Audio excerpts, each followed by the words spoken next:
বিপদের ঘণ্টা বাজছে। বিশ্বের অর্থনীতির আকাশে জমেছে কালো মেঘ, আর সবার চোখ এখন দুটি বড় ঘটনার দিকে, যা আপনার আমার ভবিষ্যৎ নির্ধারণ করে দিতে পারে।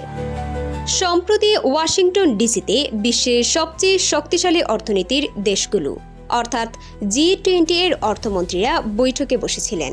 তাদের আলোচনার সারমর্ম একটাই: যুদ্ধের দামামা, বাণিজ্যিক রেষারেষি আর বিপুল ঋণের বোঝা বিশ্বকে এক বড় ঝুঁকির দিকে ঠেলে দিচ্ছে। তারা দেশগুলোকে সতর্ক করে বলেছেন, একদিকে যেমন প্রবৃদ্ধি ধরে রাখতে হবে, তেমনই খরচের লাগামও টেনে ধরতে হবে।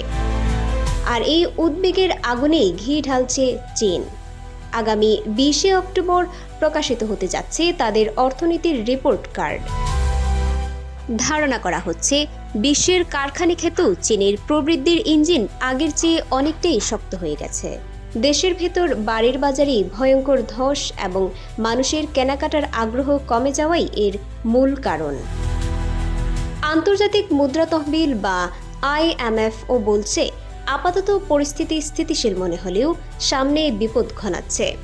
সব মিলিয়ে বিশ্ব অর্থনীতি যেন এক সরু দড়ির উপর দিয়ে হাঁটছে, যেখানে সামান্য ভুলেই ঘটতে পারে বড় বিপর্যয়। এখন দেখার বিষয়, চীনের রিপোর্ট কি বলে, আর বিশ্বের নীতি নির্ধারকরা এই সংকট মোকাবেলায় কতটা সফল হন। এই ধরনের গুরুত্বপূর্ণ আপডেট পেতে আমাদের সঙ্গে থাকুন।